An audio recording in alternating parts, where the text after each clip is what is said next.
commencez à forcer des choses. Commencez à forcer des choses à fonctionner dans vos vies.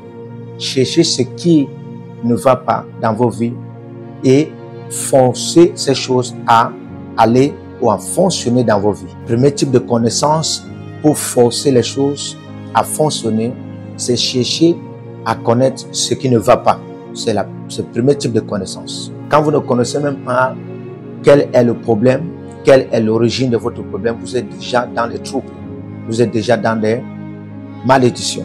Ce qu'un consultant fait pour résoudre un problème, c'est de diagnostiquer le problème. Vous ne pouvez pas résoudre un problème si vous ne l'avez pas diagnostiqué. Ainsi, le docteur vous dit qu'est-ce qui ne va pas avec vous.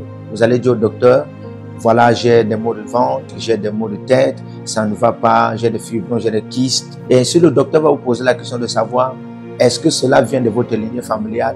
Est-ce que ça a un trait avec votre lignée familiale? Vous allez dire oui, exactement, docteur.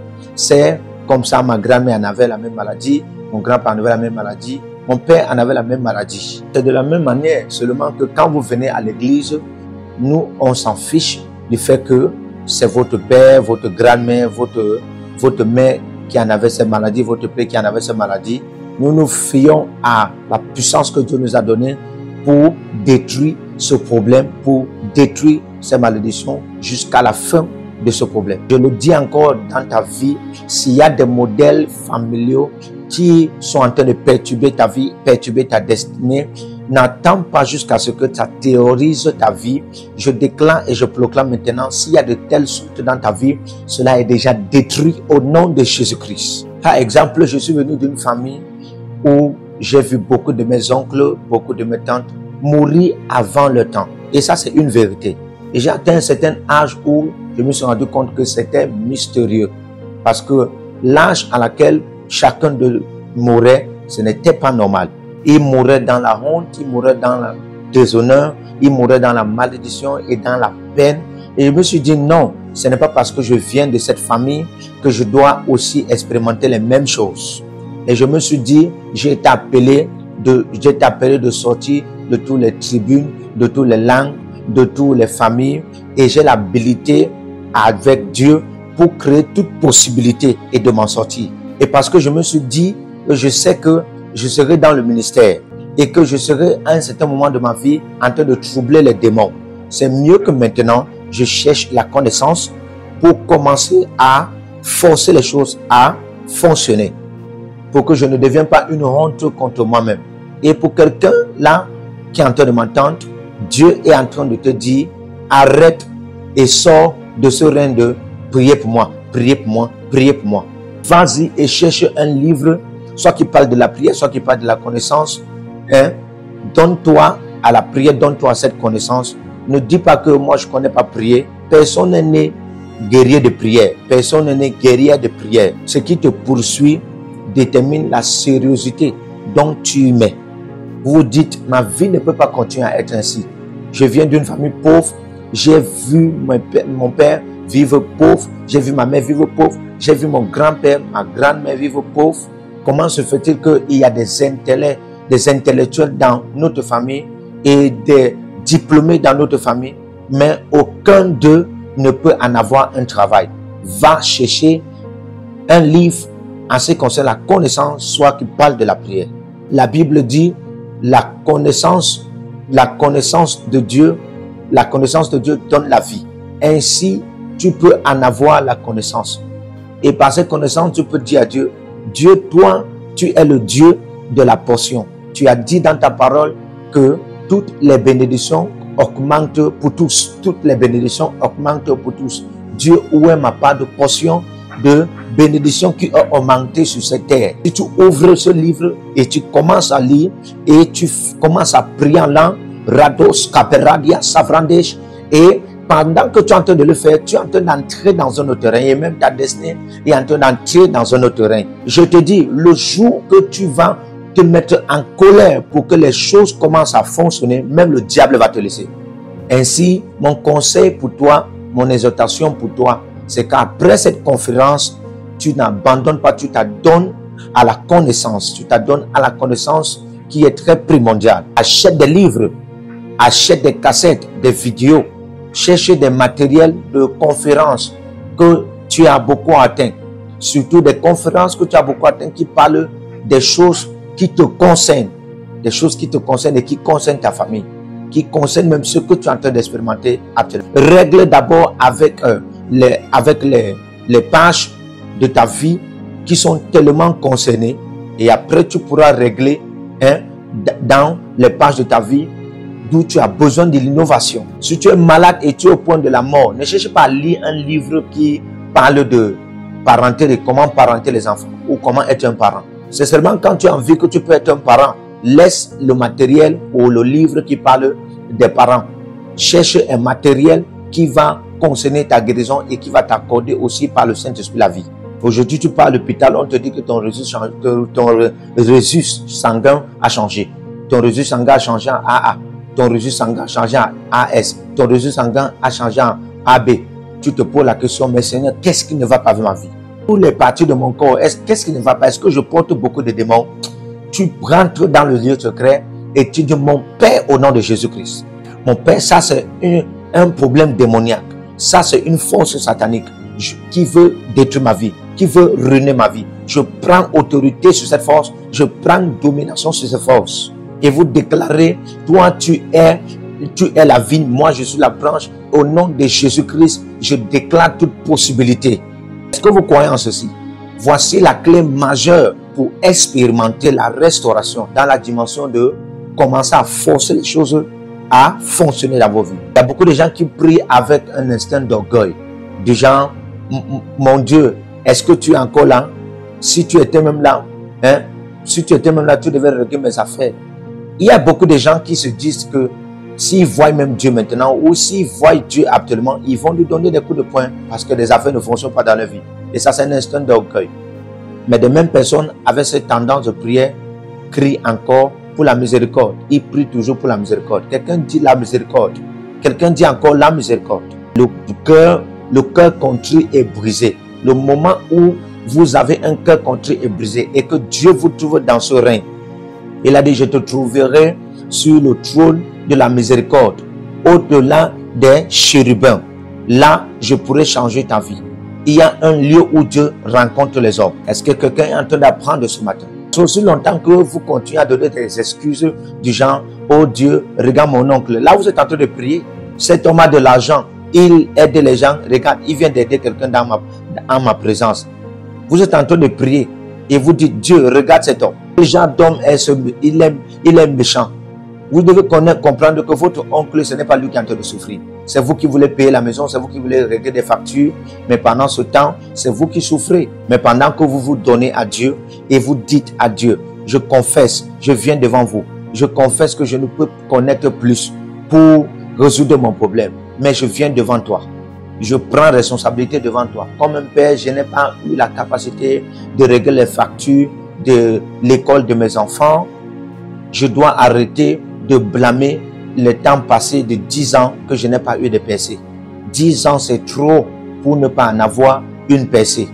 J'arrête les plaintes et je commence à dire, je prends responsabilité.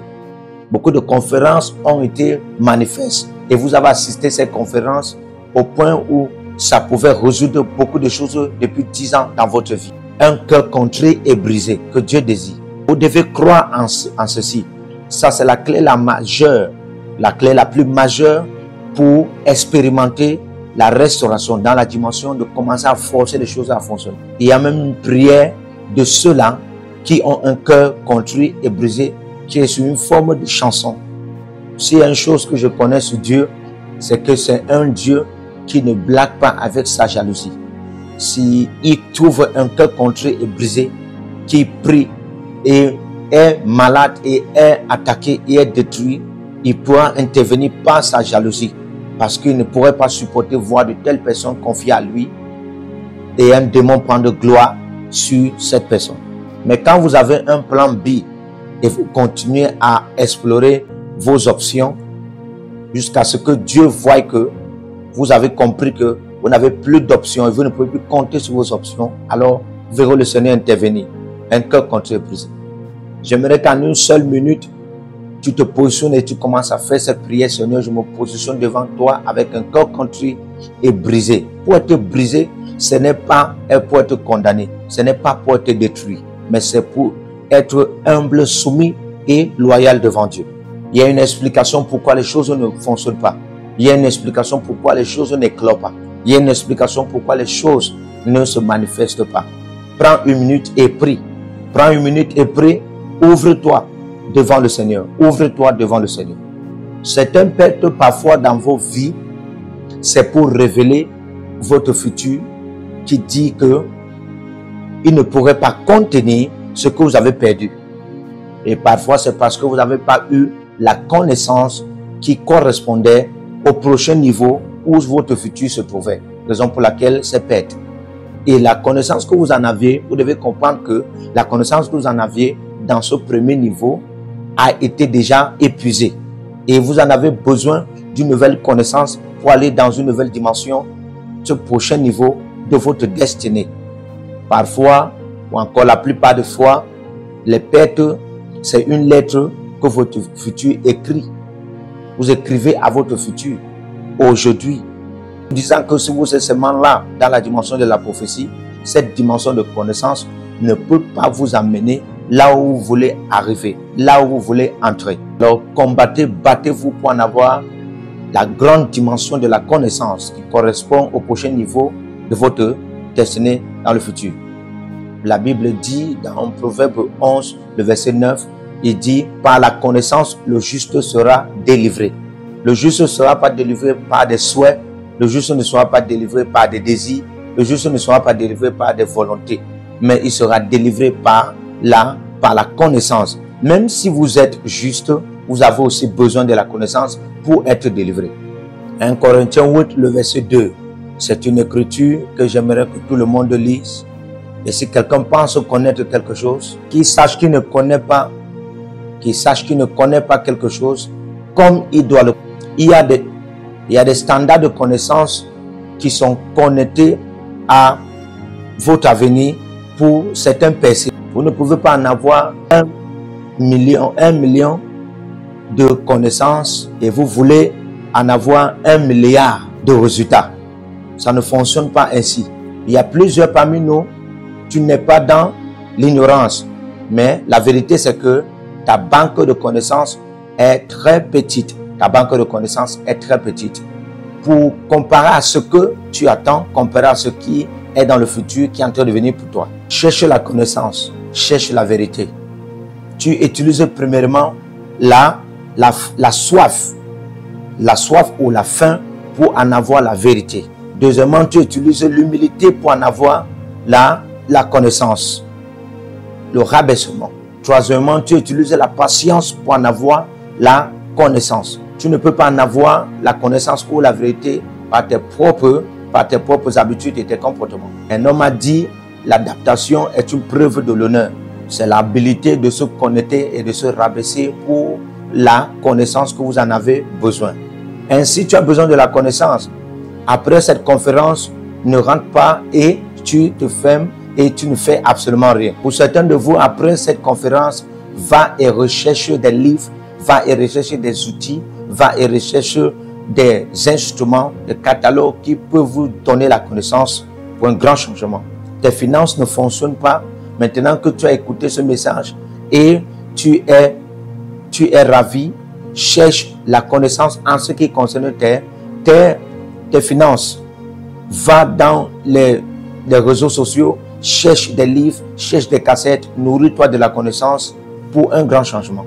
Confie-toi à la connaissance dans la dimension de la parole de Dieu, parlant des Écritures qui sont correspondants à ce que vous êtes en train de traverser, qui vous concerne tellement.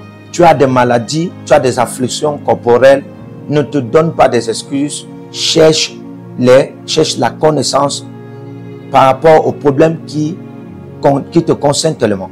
La beauté de toutes ces choses, c'est que le jour d'aujourd'hui, comme des jours d'aujourd'hui que nous en avons, la connaissance est disponible. Il y a des gens qui doivent prier. Il y a des enfants qui doivent prier. Il y a des pères qui doivent prier. Du genre, père, j'ai été un diplômé il y a de cela 15 à 50 ans. Je ne suis pas en train de chercher un progrès. Ce que je cherche en premier, c'est la restauration. C'est quand la restauration est manifeste que le progrès peut prendre lieu. Parce que déjà à l'âge de 50 ans, si vous avez eu la restauration, beaucoup de choses devaient progresser dans vos vies. Ce n'est pas seulement l'argent que tu as perdu, comme tu n'as pas eu de travail, mais c'est aussi le temps que tu as perdu. Si vous travaillez dans une société où il y a des inimitiés, où il y a des jalousies, il y a des bagarres, il y a des combats, comment vous allez vous élever? Ça veut dire que vous n'allez même pas bâtir une maison, vous n'allez même pas établir quelque chose. En votre retraite, vous serez zéro. C'est pourquoi il est écrit, Dieu dit, je restaurerai les années dévorées par la sauterelle, mais je veux seulement restaurer à ceux-là qui vont voir le besoin de crier envers moi pour que je le fasse. Qu'il est écrit, invoque-moi et je te répondrai. Invoque-moi et je te répondrai. Quelqu'un a besoin de prier, de faire la prière de restauration. Du genre, Père, à partir de cette année, tout ce que j'ai eu à perdre, tout ce que j'ai eu à perdre dans ma société, j'ai souvent eu la gloire dans ma société mais maintenant je me retrouve dans un moment de ridicule et même ma société se retrouve dans un moment de ridicule. Ce n'est pas ainsi que tu élèves les hommes. Ta parole dit que les voies du juste sont comme de la lumière qui brille du jour en jour jusqu'au parfait jour. Je n'ai pas encore vu cette lumière briller de plus en plus dans ma vie. J'aimerais la voir briller de plus en plus dans ma vie. La Bible dit produisez ainsi vos arguments. Produisez ainsi vos arguments. Ainsi tu te fâches dans ton esprit et tu pars dans la place de la prière. Ajuste cela au jeûne et positionne-toi dans la prière. Ainsi pleure à Dieu, crie à Dieu, crie à Dieu. Il y a une maman qui doit prier pour la restauration de son enfant. J'ai fait accoucher un enfant, j'ai accouché un enfant et ce n'est pas ce que toi tu m'avais dit que je vois que ça arrive à cet enfant maintenant. Comment à 40 ans, après que j'ai accouché l'enfant, à 40 ans aujourd'hui, il est déjà un bandit. Seigneur, restaure. Seigneur, restaure. Ainsi vous priez. Pour certaines femmes qui sont là, qui n'ont pas encore accouché, tu peux prier du genre, mes entrailles ne vont pas porter un bandit. Mes entrailles ne vont pas porter un bandit. Comment tu peux être un parent et puis il y a un enfant dont la police arrête, la gendarmerie arrête, la police arrête, la gendarmerie arrête et même le parquet arrête. Et tu es un parent, tu ne fais absolument rien. Laisse-moi te dire, si c'est que tu ne prends pas de décision, surtout ce que tu as accouché va te donner la tension haute, c'est-à-dire hypertension. En tant qu'un homme de principe, si je vois certaines choses qui se passent dans ma vie et qui ne correspondent pas avec la parole de Dieu, directement, je réagis. Je réagis. Je ne blague pas avec des choses qui ne sont pas correspondantes à la parole de Dieu. Vous vous souvenez de Actes des Apôtres 12, le verset 5. La Bible déclare que Hérode avait pris Jacques et il a étranglé Jacques. Et la Bible dit, Hérode a vu que l'église était tranquille. L'église était tranquille. Il est entré encore dans la même église pour prendre quelqu'un d'autre. Satan vient comme ça dans la famille pour prendre quelqu'un et tu te dis, ah, c'était seulement comme ça, c'était seulement. Il amène une maladie, tu prends normalement. Il apprend des afflictions, tu prends normalement. Chaque fois qu'un juste de Dieu, un saint de Dieu, reste tranquille, quand il y a des méfaits du diable qui se passent, tu programmes encore le diable à œuvrer mieux. Une petite perte dans le business, tu dis, ah, je n'ai même pas perdu quelque chose. Ah, j'ai juste perdu un peu, c'est rien, j'ai fait encore, je m'en sors encore. Et de tels comportements, dans le règne de l'esprit, le monde des ténèbres sera en train de dire, ah, ça c'est un bon comportement, c'est ce que nous aimerions même. Et comme ça, vous avez eu 50 millions, et de 50 millions, c'est comme ça, dans le compte, on vide tout ce qui était. Ainsi, leur plan sera de détruire tout ce que vous en avez. La Bible dit dans le verset 5 de Actes des Apôtres 12, quand Hérode est venu arrêter, cette fois-ci, Pierre, l'église s'est mise à prier. Et l'église s'est dit, on ne peut pas rester tranquille cette fois-ci. C'est ainsi que le diable cherchait la vie de Pierre. C'est ainsi que le diable a cherché la vie de Jacques. Et il pouvait détruire presque tout le monde si l'église ne faisait rien. Apprenez à garder les secrets, gardez vos bouches fermées. Vous n'avez pas besoin de dire tout ce qui se passe dans votre vie en un seul moment. Vous devez attendre qu'il y ait une saison favorable. non, ce n'est pas toutes les informations qui sont bonnes à donner à tout temps. Et je dis ceci de manière spéciale, très attaché à elle. Si tu cognes ton pied, même ton oncle qui est au village doit connaître que tu as cogné ton pied. Et tout le monde appelle comme ça là, appelle conférence pour dire, ah, nous sommes désolés. Tu as les maux de tête avant que tu ne le saches. Hein? Ton cousin qui est même très éloigné est déjà au courant que tu as les maux de tête. Ce genre de vie va te plonger dans la misère. La Bible dit, et Marie a gardé ces choses en elle-même. Il est écrit, mets une sentinelle sur ma bouche. Cette bouche m'a beaucoup plongé dans les troubles. La Bible déclare que une parole donnée à un moment favorable, qu'elle est si bonne cette parole. Tu as un partenaire de chambre, un partenaire de maison, et Dieu est en train de faire quelque chose dans ta maison. Ainsi tu pars, tu racontes à tout le monde comment Dieu veut faire quelque chose dans ta maison. Voilà comment ta maison sera très mauvaise. Et maintenant que Dieu est en train de changer ta maison, ceux qui ont déjà des mauvaises nouvelles en ce qui concerne ta maison sont déjà en train de relâcher certains sabotages à cause du fait que tu as été précipité pour leur dire. Jésus est mort, vous savez, il est mort, ça fait combien de jours? Il est mort, ça a fait pratiquement 3 jours. Mais est-ce que vous savez que après 3 jours, chacun est en train de raconter, ah, est-ce que tu sais que Jésus est mort? Est-ce que tu sais que Jésus est mort? Alors qu'il était déjà ressuscité. Et Jésus les a regardés. Vous savez, il y a des personnes dont vous ne devrez pas partager votre passé. Vous ne devez pas partager votre passé. Ce jour-là, vous leur avez dit tout. Et voilà maintenant, ils sont placés quand vous êtes en amitié avec eux. Et ils te disent, je vais te traiter ici, tu vas voir, je vais te disgracier ici là. Oublie toutes sortes de communion. Quelle communion avec toi? Si tu veux, tu peux dire à l'apôtre, moi je vais te disgracier ici là. C'est comme ça que ton secret est rapporté en te disant, n'est-ce pas toi qui as l'habitude de prendre l'argent à cet homme, alors que c'est toi qui leur as donné l'association et tu leur as donné un point d'entrée qui est en train de détruire ta vie à petit foulée. Est-ce que vous êtes en train de très bien écouter ce que je suis en train de dire? Ce qui est très très très important. Aux temps antérieurs, lorsqu'on voulait séduire le roi, on amenait une bonne petite fille et aussi elle va prendre le vin et lui aussi va prendre le vin et la jeune fille va lui faire en sorte que il tombe amoureux d'elle et puis il couche avec elle et puis commence à lui donner toutes sortes de secrets. C'est ce que Dalila a fait à Samson. Samson connaissait ce secret. Il connaissait ce secret parce que Manoah avait déjà donné ce règle. Mais aussi longtemps qu'il gardait ce secret, il dominait. Mais quand il a livré ce secret, il ne parvenait plus à dominer. Son trône de contrôle en Israël était tellement livré aux Philistins parce qu'il avait livré des secrets. Les Philistins l'ont d'abord vu du genre, ils voulaient une relation générale. Et ils se disaient, comment on va faire pour en avoir accès à cet homme? Homme de Dieu en particulier, méfiez-vous des femmes. Méfiez-vous des femmes. Laissez-moi un peu vous avertir. Méfiez-vous des femmes. Toute femme que vous voyez, vous donnez une parole prophétique. Une parole prophétique. Méfiez-vous des femmes. Et vous venez de gens, oh, ma belle, j'ai une parole prophétique là qui est en train de monter dans mon cœur. Je voulais te donner ça. Continuez. Dieu est en train de vous regarder et la destinée est en train de vous regarder. Un jour, vous allez vous lever le matin comme Samson. Et vous allez vous rendre compte que votre gloire est partie. Attention, je ne suis pas en train de dire que les femmes sont mauvaises. Je suis pas en train de dire que les femmes sont mauvaises. Mais juste vous dire, homme de Dieu, soyez sages. Alléluia. Soyez sages. Soyez sages. Quelqu'un vient tranquillement, il dit, est-ce que tu connais que le téléphone-ci est 250 000? Et tu dis, ah ouais, ok, il faut que je te montre un peu. Il te montre un peu. Et lui, il prend. Et le soir, tu cherches sur le téléphone, tu ne vois plus. Et tu commences à dire, ah, je suspecte telle personne. Même si tu suspectes ou tu ne suspectes pas, le téléphone est parti. Tu viens du genre, est-ce que tu sais que mon père m'envoie 100 000 chaque fin de mois? Mon père est un sénateur. Et quelqu'un vient d'entrer dans la chambre. Et tu commences à dire, d'abord, mais mon père est en train de battre la campagne pour être tel gouverneur, pour être tel.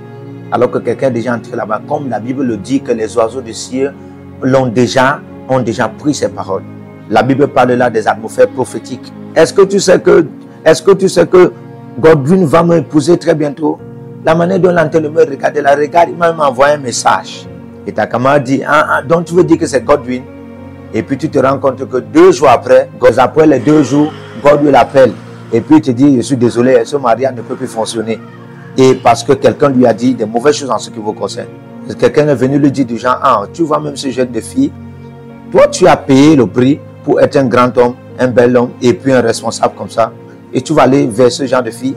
De telle fille peut en train de le faire de manière sincère, mais il y a une atmosphère prophétique qui est en train de la conditionner à faire du genre mal. Vous avez rendu compte que vous avez vu une association d'amis et puis vous vous rendez compte que vous commencez seulement à voir l'orgueil, la colère sur eux. Vous ne comprenez pas ce qui se passe. Quelqu'un qui avait l'habitude de vous saluer, quelqu'un qui a l'habitude de causer avec vous librement, maintenant après que vous êtes pasteur, vous dit, ah, mon frère, est-ce que j'ai appris que tu es pasteur? J'ai vu toutes sortes de gens de personnes. J'ai vu des personnes qui pourraient me voir comme ça, là, avec le mal, et me disent bonsoir. Pas parce qu'ils ont fait quelque chose, mais je les ai trop remarqués. Et c'est comme ça qu'ils me voient aujourd'hui et disent, ah, ils font comme s'ils ne m'ont même pas vu. Mais ils disent quand même, apôtre, nous te saluons. Ainsi, tu t'exposes à une atmosphère qui viole la moralité hors de ta vie. Certains de vous avaient l'habitude de respecter vos parents jusqu'à ce que quelqu'un vous a dit quelque chose de mauvais en ce qui concerne vos parents. Et la personne vous a dit des gens, continuez à vous comporter comme les végétariens jusqu'à ce qu'ils vont vous détruire. C'est là où tu vas connaître. Un jour, donne le même un coup de poing. Et comme ça, ton père est en train de parler un jour et tu te positionnes, tu dis, mon père, ce n'est pas parce que je ne peux pas te faire quelque chose de mal. C'est seulement que je te respecte. Et puis comme ça, depuis ce jour, il n'y a plus votre ration alimentaire. Et comme ça, on vous chasse de la maison. Et l'ami là, qui vous a donné ces mauvais conseils, lui, il est dans la climatisation, il vit bien dans sa famille et vous êtes en train de payer le prix. Vous voyez en train de payer le prix de manque de sagesse. Vraiment, c'est étonnant que vous voyez des gens qui vous ont dit de faire des choses. Après, ils appellent des gens pour venir témoigner des choses qu'ils vous ont demandé de faire, alors qu'ils savent que c'est eux-mêmes qui vous ont demandé de faire de telles. Les bonnes personnes et des personnes sincères sont rares. Je ne suis pas en train de te donner cette connaissance pour que tu deviennes peut-être une personne de mauvais, mais c'est juste pour que tu consommes et tu sois sage. Quand les paroles vous laissent, vous ne pouvez plus les racheter. Elles sont parties. Et parfois, ces paroles parties pour causer plus de désastres que ce que vous avez planifié. Ayez de la maîtrise sur votre bouche. Le psaume 39, le verset 44.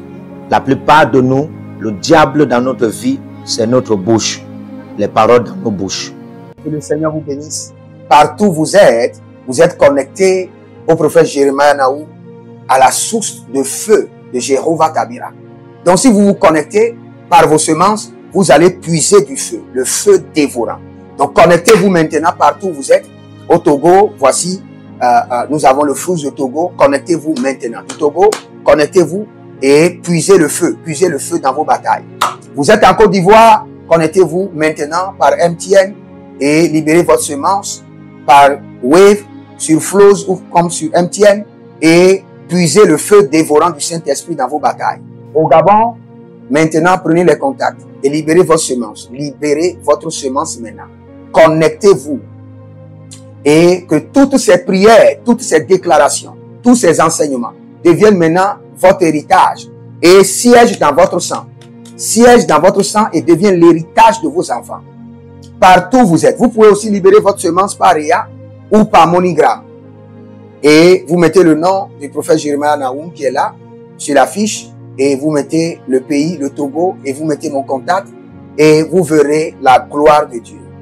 Et le Seigneur ne manquera pas de vous bénir. Et vous pouvez aussi vous inscrire à l'école prophétique Les Aigles en Action, à l'Institut biblique L'Aigle de la Révélation. Vous êtes un jeune pasteur, inscrivez-vous maintenant. Et vous voulez une section de délivrance personnelle, inscrivez-vous maintenant. Vous voulez une consultation prophétique personnelle ou VIP, inscrivez-vous maintenant. Vous avez quelqu'un qui a été malade et vous voulez que je prenne soin de la personne et que je prie pour la personne. Vous avez quelqu'un qui a une maladie qu'on ne comprend pas, inscrivez-vous maintenant. Et vous verrez la gloire de Dieu. Tous ces enseignements, ces prières sont à vous. C'est votre héritage. Utilisez-les, priez avec, partagez et vous verrez la gloire de notre Seigneur Jésus-Christ de Nazareth. Et n'oubliez jamais, avant de partir, libérez vos semences et écrivez, l'Éternel a parlé, l'Éternel a agi. Shalom.